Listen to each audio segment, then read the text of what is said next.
আজকের আলোচনায় স্বাগত। আমাদের হাতে একটা বেশ গভীর ধর্মতাত্ত্বিক টেক্সট রয়েছে। হুম, এটা খ্রিস্টান ধর্মতত্ত্বের একেবারে কেন্দ্রে থাকা একটা ধারণা, মসীহ বা মেসিয়া। সেটা নিয়ে আলোচনা করে। ঠিক, মসীহ। এই টেক্সটটা দেখুন শুরুই হয়েছে হিব্রু শব্দ মসীয় আর তার গ্রিক প্রতিশব্দ খ্রিস্ট দিয়ে। হ্যাঁ, দুটো শব্দের মানে একই, অভিষিক্ত জন। তো আমাদের আজকের কাজ হলো এই উৎসের গভীরে যাওয়া, হুম, এর ভেতরের আসল কথাগুলো অন্তর্দৃষ্টিগুলো বোঝার চেষ্টা করা। একদম। দেখা যাক উৎস কি বলছে। হ্যাঁ, দেখা যাক মসীহ সম্পর্কে উৎস ঠিক কী বলতে চাইছে আর কেন এটা এত গুরুত্বপূর্ণ। ঠিক বলেছেন। উৎস প্রথমেই এই অভিষিক্ত হওয়ার অর্থটা স্পষ্ট করছে। হুম। এর মানে শুধু মাথায় তেল ঢালা নয় কিন্তু, বরং রাজা, ইয়াজক বা ভাববাদীর মতো বিশেষ ভূমিকা পালনের জন্য ঈশ্বর কর্তৃক নির্বাচিত হওয়া, ক্ষমতাপ্রাপ্ত হওয়া। আচ্ছা, নির্বাচিত এবং ক্ষমতাপ্রাপ্ত। হ্যাঁ, আর এই অভিষেক, যেমনটা উৎস বলছে, তেলের দ্বারা হতো। আর এই তেলটা ছিল পবিত্র আত্মার প্রতীক। পবিত্র আত্মার প্রতীক। ইন্টারেস্টিং। হ্যাঁ, পুরনো নিয়মে দেখুন, যখন দাউদকে রাজা হিসাবে অভিষিক্ত করা হলো, বলা আছে সদাপ্রভুর আত্মা তার ওপর বেশ প্রবলভাবে নেমে এসেছিলেন। ঠিক। উৎস এই ঘটনার সাথে যিশুর পরিচর্যা শুরুর তুলনা করছে। তিনিও তো পবিত্র আত্মা দ্বারা গর্ভে এসেছিলেন হ্যাঁ। এবং বাপ্তিস্মের সময় পবিত্র আত্মা পাওয়ার পরই কিন্তু তার কাজ শুরু করেন। হ্যাঁ, এই সংযোগটা বেশ তাৎপর্যপূর্ণ। তার অভিষিক্ত হওয়াটা শুধু একটা টাইটেল বা উপাধি নয়, এটা আসলে একটা শক্তি বা ক্ষমতা পাওয়া। ঠিক তাই, একটা শক্তি বা ক্ষমতা প্রাপ্তি। বেশ, তাহলে এই মসীহ এর মূল কাজটা কি উৎস অনুযায়ী? উৎস বলছে মশিহার মিশনটা বিশাল। হুম। সৃষ্টির মধ্য থেকে পাপ দূর করা, যারা পাপে অবিচল তাদের বিচার করা, আবার যারা অনুতপ্ত তাদের উদ্ধার করা, পাপ দূর করা, বিচার করা, উদ্ধার করা। এবং সবশেষে সৃষ্টির যে স্বাধীন ইচ্ছা তাকে ঈশ্বরের প্রতি ভালোবাসার মাধ্যমে পূর্ণতা দেওয়া। স্বাধীন ইচ্ছার পূর্ণতা, এটাও বাহ। হ্যাঁ, আর এই বিশাল কাজটা করার জন্য তার মূলত তিনটি ভূমিকা আছে। উৎস এগুলো বিশেষভাবে তুলে ধরছে। তিনি ভাববাদী, মহাযাজক এবং রাজা। আছে তিনটি আলাদা ভূমিকা: ভাববাদী, মহাযাজক, রাজা। আসুন প্রথমে ভাববাদীর ভূমিকাটা একটু ভেঙে বুঝি। পুরনো নিয়মে তো অনেক ভাববাদী ছিলেন। যিশু কিভাবে আলাদা? খুব ভালো প্রশ্ন। ভাববাদী হিসেবে যিশু ঈশ্বরের বাক্য সরাসরি ঘোষণা করেন। তার কথা আলো আর অন্ধকারের মধ্যে, ধার্মিকতা আর অধার্মিকতার মধ্যে একটা স্পষ্ট সীমারেখা টেনে দেয়।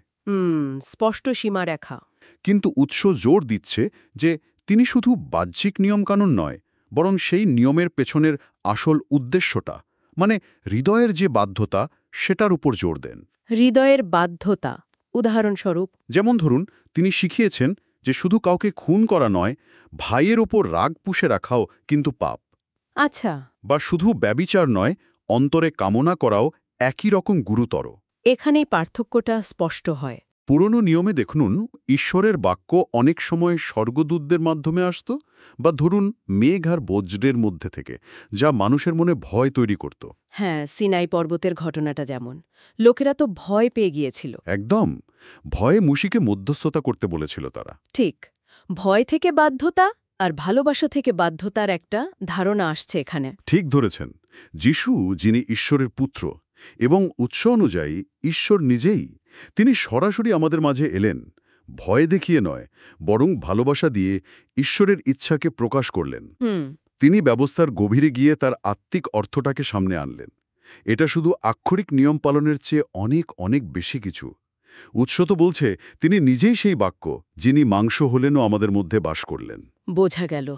বেশ গভীর কথা। এবার মহাযাজকের ভূমিকা নিয়ে কথা বলি। পুরনো নিয়মে তো লেভীয় গোত্রের যাজক ব্যবস্থা ছিল। যিশুর মহাযাজকত্ব কিভাবে আলাদা? এখানে উৎস একটা বৈপ্লবিক পার্থক্য তুলে ধরেছে। ওহ! দেখুন, লেভীয় যাজকদের নিজেদের পাপের জন্য কিন্তু বলিদান করতে হতো। হ্যাঁ, তা তো ঠিক। আর তারা ছিলেন মরণশীল। তাদের যাজকত্ব ছিল বংশানুক্রমিক। কিন্তু যিশু, তিনি নিষ্পাপ, তাই নিজের জন্য বলিদানের কোনো প্রয়োজন ছিল না। ঠিক। তিনি নিজেকেই উৎসর্গ করলেন একবার এবং চিরকালের জন্য। একবার এবং চিরকালের জন্য। হ্যাঁ, তার রক্ত, যা উৎস বলছে আসলে ঈশ্বরেরই রক্ত, সেটা অনুতাপকারীদের সমস্ত পাপের প্রায়শ্চিত্ত করে। আর সবচেয়ে গুরুত্বপূর্ণ বিষয় হল, তিনি লেভীয় ধারার নন, তিনি মলকিসেদেকের ধারার মহাযাজক। মলকিসেদক, এই নামটা তো খুব পরিচিত নাও হতে পারে অনেকের কাছে। উৎস এর সম্পর্কে কি বলছে? কেন এই তুলনাটা টানা হচ্ছে? উৎস এখানে মলকিসেদেকের প্রসঙ্গ এনেছে। ইনি শাস্ত্রে একজন বেশ রহস্যময় চরিত্র, হুম। যিনি আব্রাহামের সময়ে শালেমের মানে জেরুজালেমের রাজা ছিলেন, আবার পরাৎপর ঈশ্বরের যাজকও ছিলেন। রাজা এবং যাজক দুটোই। হ্যাঁ, আর যার বংশপরিচয় বা জীবনকালের শুরু বা শেষের কোনো উল্লেখ শাস্ত্রে নেই। আচ্ছা। উৎস বলছে ঠিক এই কারণেই তিনি যিশুর চিরস্থায়ী অনন্তকালীন যাজকত্বের একটা নিখুঁত প্রতীক।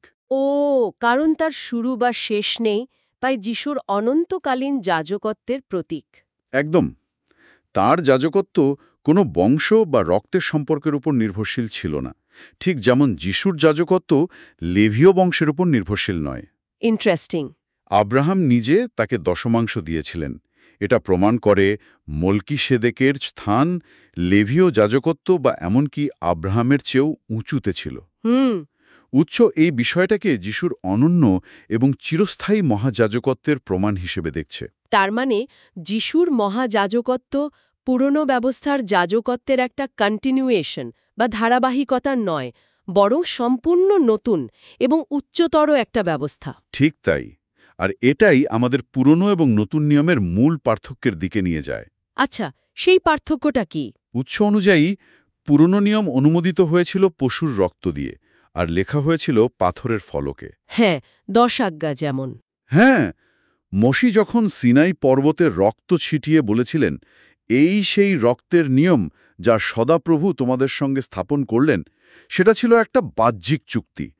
কিন্তু উৎস বলছে এই নিয়ম মানুষকে ভেতর থেকে পরিবর্তন করতে পারত না, তাদের হৃদয়কে শুদ্ধ করতে পারত না। তাহলে নতুন নিয়ম কিভাবে কাজ করে সেটা কি পারে? নতুন নিয়ম অনুমোদিত হয়েছে যিশুর নিজের রক্তে, যা অসীম মূল্যবান, কারণ উৎস বলছে তা ঈশ্বরেরই রক্ত। ঈশ্বরের রক্ত। হ্যাঁ, আর এটা পাথরের ফলেকে নয়, বরং পবিত্র আত্মার মাধ্যমে বিশ্বাসীদের হৃদয়ে লেখা হয়। হৃদয়ে লেখা হয়। ঠিক। উৎস এখানে একটা দারুণ কথা বলছে, পবিত্র আত্মাই হলেন নতুন নিয়ম। পবিত্র আত্মাই নতুন নিয়ম। বাহ! হ্যাঁ, তিনি ঈশ্বরের আইন অন্তরে লিখে দেন এবং বিশ্বাসীদের সেই আইন পালনের শক্তিও যোগান। শক্তিও দেন। হ্যাঁ, অর্থাৎ পুরনো নিয়ম ছিল বাইরে থেকে দেওয়া পাথরের ফলকে লেখা আইনের সমষ্টি, কিন্তু নতুন নিয়ম হল পবিত্র আত্মার মাধ্যমে ভেতরে স্থাপন করা এক জীবন্ত সম্পর্ক, যা মানুষকে ভেতর থেকে পরিবর্তন করার ক্ষমতা রাখে। উৎস এটাকে একটা মৌলিক পার্থক্য হিসেবে দেখছে। বাহ! এটা সত্যিই একটা গভীর পার্থক্য। আচ্ছা, আমরা ভাববাদী আর মহাযাজকের ভূমিকা দেখলাম। এবার রাজা হিসেবে তার ভূমিকাটা কেমন? দাউদের বংশধর হিসেবে তো তার একটা রাজকীয় পরিচয় আছেই। হ্যাঁ, তিনি দৈহিকভাবে দাউদের বংশধর, এটা ঠিক, কিন্তু তার রাজত্ব পার্থিব সিংহাসনের উত্তরাধিকার নয়। আচ্ছা। যেমন তিনি নিজেই বলেছিলেন, আমার রাজ্য এই জগতের নয়। উৎস পরিষ্কার বলছে রাজা হিসেবে যিশু আবার আসবেন এবং তখন তিনি সম্পূর্ণ কর্তৃত্ব নিয়ে শাসন করবেন। হুম। যারা পাপ এবং অধার্মিকতায় অবিচল থেকেছে তাদের বিচার করবেন। তিনি হবেন রাজাদের রাজা এবং প্রভুদের প্রভু। তার রাজত্ব হবে চিরস্থায়ী। চিরস্থায়ী রাজত্ব। হ্যাঁ, আর মজার বিষয় হল উৎস এখানেও মলকিসেদকের সংযোগ আনছে। আবার মলকিসেদক? যেমন মলকিসেদক ছিলেন রাজা ও যাজক, তেমনি যিশুও। এবং তার রাজত্বের উৎস কিন্তু দাউদ নন, বরং সরাসরি ঈশ্বর। সরাসরি ঈশ্বর। এমনকি দাউদ নিজেই ভবিষ্যৎবাণীতে মশীহকে প্রভু বলে সম্বোধন করেছেন। এটা প্রমাণ করে মশীহর রাজকীয় মর্যাদা দাউদের চেয়েও অনেক ঊর্ধ্বে। তার রাজত্ব কোনো নির্দিষ্ট ভৌগোলিক সীমায় বা সময়ে আবদ্ধ নয়। তাহলে মশীহর এই 3টি ভূমিকা, ভাববাদী, মহাযাজক, রাজা, এগুলো যেন একে অপরের সাথে জুড়ে আছে, তার ঈশ্বরীয় পরিচয় আর মিশনের অবিচ্ছেদ্য অংশ। একদম। এখন একটা মৌলিক প্রশ্নে আসি, যেটা উৎস আলোচনা করেছে। কেন ঈশ্বরকে মানে ঈশ্বরের পুত্র দ্বিতীয় ব্যক্তিকে মানুষ হয়ে জন্মাতে হলো? এই যে অবতার ধারণ, এর পেছনের কারণটা কি? এটা বেশ চমকপ্রদ। উৎস এর বেশ কয়েকটা কারণ দেখাচ্ছে, আর সেগুলো খুবই গুরুত্বপূর্ণ। যেমন? প্রথমত, ঈশ্বরের চূড়ান্ত প্রেম এবং একই সাথে তার যে ন্যায়বিচার, সেটাকে প্রমাণ করা। বিশেষ করে ক্রুশের ঘটনায় এটা সবচেয়ে স্পষ্টভাবে দেখা যায়। ক্রুশে? কিভাবে? উৎস যেমন বলছে, আমরা যখন পাপী ছিলাম তখনই খ্রিস্ট আমাদের জন্য মৃত্যুবরণ করলেন। এর দ্বারা ঈশ্বর আমাদের প্রতি তার নিজের প্রেম প্রদর্শন করছেন, মানে ভালোবাসা আর ন্যায় বিচারের চূড়ান্ত প্রকাশ। ঠিক। দ্বিতীয়ত, সৃষ্টির মনে ঈশ্বরের প্রতি যে একটা ভয় বা সন্দেহ থাকতে পারে, ভয় বা সন্দেহ। হ্যাঁ, যেমন শয়তান চেষ্টা করে জাগাতে, সেটা দূর করা। ঈশ্বর চান আমরা ভয় থেকে নয় বরং ভালোবাসা থেকে তার বাধ্য হই। পুরনো নিয়মে সিনাই পর্বতের ভয় নয় বরং নতুন নিয়মের ভালোবাসা। ভালোবাসা থেকে বাধ্যতা। ঠিক। আর তৃতীয়ত, এবং এটা খুব গভীর একটা পয়েন্ট, সৃষ্টিজীবের যে স্বাধীন ইচ্ছা সেটাকে জোর করে নয় বরং ভালোবাসার মাধ্যমে জয় করে পূর্ণতা দেওয়া। ভালোবাসার মাধ্যমে জয় করা। হ্যাঁ, উৎস জোর দিচ্ছে যে শুধুমাত্র ঈশ্বরের প্রতি ভালোবাসার কৃতজ্ঞতাই মানুষকে স্থায়ীভাবে পাপ থেকে দূরে রাখতে পারে, বাহ্যিক নিয়ম বা শাস্তির ভয় নয়। আর শয়তানের যুক্তির প্রসঙ্গও তো এসেছে, মানে ঈশ্বরকে মিথ্যাবাদী বা কঠোর প্রমাণ করার যে চেষ্টা। হ্যাঁ, উৎস এই দিকটা উল্লেখ করেছে। শয়তানের মূল অভিযোগ ছিল এবং আছেও যে ঈশ্বরের আদেশ, বিশেষ করে ভালোবাসার যে আদেশ, সেটা পালন করা মানুষের পক্ষে অসম্ভব। অসম্ভব। হ্যাঁ, তার মতে অসম্ভব।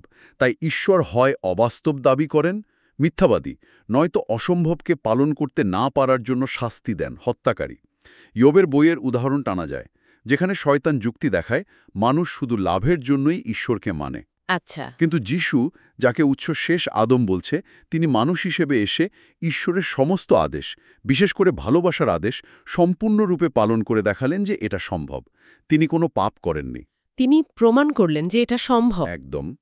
উৎস বলছে, যিশুর এই বিজয় প্রমাণ করে যে ঈশ্বরের আদেশ পালনযোগ্য এবং মঙ্গলময়। আর পবিত্র আত্মার সাহায্যে এখন বিশ্বাসীরাও সেই আদেশ পালনের পথে চলতে পারে। এই বাধ্যতা শেষ পর্যন্ত মৃত্যু এবং পাপের উপর জয় আনে, যা পুনরুত্থান বা রূপান্তরের মাধ্যমে প্রকাশিত হবে। তার মানে ঈশ্বর মানুষ হলেন যাতে আমরা তাকে ভয় না পেয়ে কাছে আসতে পারি, তার ভালোবাসা বুঝতে পারি। ঠিক তাই। সিনাই পর্বতের সে মেঘ, অন্ধকার আর বজ্রধ্বনির মধ্যে ঈশ্বরের উপস্থিতির যে ভয়ঙ্কর অভিজ্ঞতা হয়েছিল, হ্যাঁ, সেটার পুনরাবৃত্তি যেন না হয়। মানুষ তার সীমিত সত্তায় ঈশ্বরের পূর্ণ মহিমা সরাসরি সহ্য করতে পারে না, তাই ঈশ্বর এলেন একজন অসহায় শিশুরূপে। শিশুরূপে। হ্যাঁ, আমাদের মতোই ক্ষুধা, তৃষ্ণা, দুঃখ, কষ্ট অনুভব করলেন, আমাদের মধ্যে বসবাস করলেন, যাতে আমরা তাকে দেখতে পারি, শুনতে পারি, স্পর্শ করতে পারি এবং তার গভীর ব্যক্তিগত ভালোবাসা বুঝতে পারি। যেমন লেখা আছে, বাক্য মাংস হলেন এবং আমাদের মধ্যে বাস করলেন, আমরা তার মহিমা দেখেছি। বাক্য মাংস হলেন।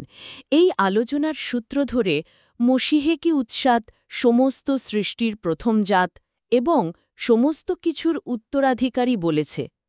এই কথাগুলোর মানে কি? প্রথম জাত মানে কি তিনি প্রথম সৃষ্টি? না না, এখানে প্রথম জাত মানে গ্রিক প্রোটোটোকস শব্দটা সময়ের দিক থেকে প্রথম বোঝায় না। তাহলে কি বোঝায়? সেই ব্যবহৃত হয়েছে। ও আচ্ছা, পদমর্যাদায় প্রথম। হ্যাঁ, উৎস ব্যাখ্যা করছে, এর মানে হল মসীহ সমস্ত সৃষ্টির ওপর সার্বভৌম আধিপত্য, কর্তৃত্ব এবং বিচারের অধিকার লাভ করেছেন। তিনি ঈশ্বরের কাছ থেকে বিশ্বব্রহ্মাণ্ডের সমস্ত কিছুর উত্তরাধিকারী হয়েছেন। সমস্ত কিছুর উত্তরাধিকারী? উৎস আরও নির্দিষ্ট করে বলছে, তিনি ঈশ্বরের নিজ নাম যিশু, যার অর্থ সদাপ্রভু হলেন ত্রাণ, উত্তরাধিকার সূত্রে পেয়েছেন। এমন এক নাম ও সম্মান যা কোনো স্বর্গদূত বা অন্য কোনো সৃষ্টজীব পায়নি। এই অধিকার কোনো পার্থিব বংশধারার উপর নির্ভরশীল নয়, যেমন দাউদের বংশ, বরং তার ঈশ্বরীয় সত্তা এবং ঈশ্বরের পুত্র হওয়ার কারণেই তিনি এই অধিকার পেয়েছেন। আচ্ছা। আর এখানেও দেখুন, মুলকিশোদকের প্রতীকী তাৎপর্য আসে, যার কোনো পার্থিব বংশ পরিচয় ছিল না, কিন্তু যিনি রাজা ও যাজক উভয়েই ছিলেন। তাহলে এই মহান মসীহ এর সাপেক্ষে যারা তাকে বিশ্বাস করে তাদের অবস্থানটা কোথায়? উৎস তাদের সম্পর্কে কি বলছে? বিশ্বাসীদের অবস্থান উৎস অনুযায়ী অত্যন্ত উঁচুতে স্থাপন করা হয়েছে। তাই? কিরকম?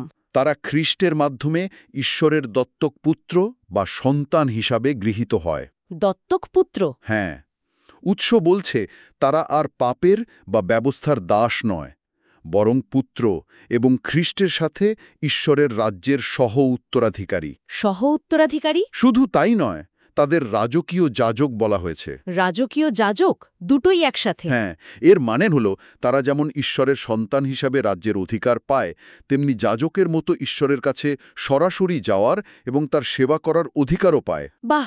খ্রিস্টের রক্তের গুণে তারা এখন নির্ভয়ে ঈশ্বরের অনুগ্রহের সিংহাসনের কাছে যেতে পারে। পুরনো নিয়মের মতো আর কোনো পর্দা বা ব্যবধান নেই। সরাসরি ঈশ্বরের কাছে। একদম। আর সবচেয়ে বড় কথা, পবিত্র আত্মা তাদের অন্তরে বাস করেন, যিনি তাদের খ্রিস্টের রাজত্ব, যাজকত্ব এবং ভাববাদী পরিচর্যায়, মানে সত্যের পক্ষে সাক্ষ্য দেওয়ায় অংশীদার করেন। তারা যেন চলমান মন্দির হয়ে ওঠে, যেখানে ঈশ্বর আত্মা দ্বারা বাস করেন। চলমান মন্দির খুব সুন্দর ধারণা। উৎস তো বর্তমান সময় নিয়েও কিছু কথা বলছে। লেখার সময়টা সম্ভবত 2024 বা তার কাছাকাছি ধরে নিয়ে এখনকার বাস্তবতাটা কি? যিশু পুনরুত্থিত হয়েছেন, কিন্তু বিশ্বাসীদের কি অবস্থা? হ্যাঁ, উৎস সময়কালটা উল্লেখ করেছে, সম্ভবত 2024-এর প্রেক্ষাপটে। সেই অনুযায়ী যিশু ইতিমধ্যেই পুনরুত্থিত হয়ে পিতার ডান পাশে বসে আছেন। সেখানে তিনি আমাদের জন্য মধ্যস্থতা করছেন। মধ্যস্থতা করছেন। কিন্তু যারা খ্রিস্টে বিশ্বাস রেখে মারা গেছেন, উৎস বলছে তারা এখনও তাদের দেহগত পুনরুত্থান লাভ করেননি। তাহলে তারা কোথায়? তারা এক অর্থে নিদ্রিত বা বিশ্রামরত অবস্থায় আছেন। উৎস তাদের অবস্থান সম্পর্কে বেদির নিচে বা হেডিস এর মতো শব্দ ব্যবহার করেছে, যা স্বর্গের পূর্ণ মহিমার থেকে একটু ভিন্ন অবস্থা বোঝায়। আচ্ছা, বিশ্রামরত। হ্যাঁ, তারা প্রথম পুনরুত্থানের জন্য অপেক্ষা করছেন, যা উৎস অনুযায়ী শেষ বা সপ্তম তুরিধ্বনির সময় ঘটবে। বিচার এবং পুরস্কার প্রদানও ভবিষ্যতের ঘটনা। তাহলে হনক বা এলিয়া, যাদের স্বর্গে তুলে নেওয়ার কথা আছে, উৎস সেগুলোকে ব্যতিক্রম বা বিশেষ প্রতীকী ঘটনা হিসাবে দেখছে, যা সমস্ত বিশ্বাসীর জন্য সাধারণ নিয়ম নয়। বোঝা গেল। কিন্তু তাহলে কি বিশ্বাসীরা মৃত্যুর পর বা এখনই কোনোভাবে ঈশ্বরের কাছে যেতে পারে না? আধ্যাত্মিকভাবে পারে, এবং উৎস এই দিকটাতেই খুব জোর দিয়েছে। আধ্যাত্মিকভাবে? হ্যাঁ, যদিও পূর্ণ দেহগত পুনরুত্থান এবং মহিমা লাভ ভবিষ্যতের বিষয়, কিন্তু যিশুর রক্তের গুণে এবং পবিত্র আত্মার মাধ্যমে বিশ্বাসীরা এখনই এই জীবনেই ঈশ্বরের অনুগ্রহের সিংহাসনের কাছে যাওয়ার সাহস ও অধিকার পায়। এখনই পায়? হ্যাঁ, প্রার্থনার মাধ্যমে, বিশ্বাসের মাধ্যমে তারা ঈশ্বরের সঙ্গে এক গভীর এবং জীবন্ত সম্পর্ক রাখতে পারে। মশিয়া যেহেতু পিতার কাছে তাদের জন্য সর্বদা মধ্যস্থতা করছেন, তাই ঈশ্বরের সাথে তাদের আধ্যাত্মিক সংযোগটা নিরবচ্ছিন্ন থাকে। আচ্ছা। এই তাৎক্ষণিক আধ্যাত্মিক নৈকট্য আর ভবিষ্যতের পূর্ণ মহিমার আশা দুটোই সত্য। দুটোই সত্য। আজকের এই গভীর আলোচনা থেকে আমরা দেখলাম মশীহ বা খ্রিস্ট কেবল একজন ঐতিহাসিক ব্যক্তিত্ব নন। তিনি একই সাথে রাজা, মহাযাজক এবং ভাববাদী, এই তিনটি ভূমিকাতেই ঈশ্বরের উদ্দেশ্য পূরণকারী এক অনন্য সত্তা। ঠিক। তাঁর মানুষ হয়ে আসার মূল উদ্দেশ্য ছিল পাপের সমাধান করা, ক্রুশের মাধ্যমে ঈশ্বরের শর্তহীন ভালোবাসা আর গভীর ন্যায়বিচারকে প্রকাশ করা। হ্যাঁ। এবং ভয় নয়, বরং ভালোবাসার ভিত্তিতে সৃষ্টিজীবের সাথে ঈশ্বরের এক নতুন সম্পর্ক স্থাপন করা। একদম। আর এর পাশাপাশি আমরা এটাও দেখলাম যে খ্রিস্টে বিশ্বাসীদের মর্যাদা কত উঁচু। তারা ঈশ্বরের দত্তক সন্তান, রাজকীয় যাজক এবং মশীহের সহ উত্তরাধিকারী। ঠিক। পবিত্র আত্মার মাধ্যমে তারা মশীহের কাজেও অংশীদার হয়। হ্যাঁ। পুরনো নিয়মের ভরে ভিত্তিক দূরত্বটা ঘুচে গিয়ে নতুন নিয়মে এক নিকট সম্পর্কের সূচনা হয়েছে। সবশেষে একটা প্রশ্ন ভাবনার জন্য রেখে যেতে চাই, যা এই উৎস পড়ার পর মনে আসছে। বলুন, যদি মশীহায়ের অবতার ধারণ এবং তার এই বহুমুখী ভূমিকার একটা প্রধান লক্ষ্য হয় ক্রুশে দেখানো ভালোবাসার মাধ্যমে আমাদের স্বাধীন ইচ্ছাকে জয় করা ও পূর্ণতা দেওয়া, তাহলে তার এই পরিচয়গুলো, তিনি যে একাধারে আমাদের ভাববাদী, মানে সত্যের পথ প্রদর্শক, মহাযাজক, আমাদের পাপের মোচনকারী ও মধ্যস্থতাকারী, এবং রাজা, চূড়ান্ত বিজয়ী ও শাসক, এই সত্যটা গভীরভাবে বোঝা এবং গ্রহণ করা, এটা কিভাবে ঈশ্বরের প্রতি আমাদের বাধ্যতা, আমাদের উপাসনা এবং তার সাথে আমাদের ব্যক্তিগত সম্পর্কের দৃষ্টিভঙ্গিকে বদলে দিতে পারে? খুব গুরুত্বপূর্ণ প্রশ্ন। এই নিয়ে আপনারা নিজেরা ভাবতে পারেন।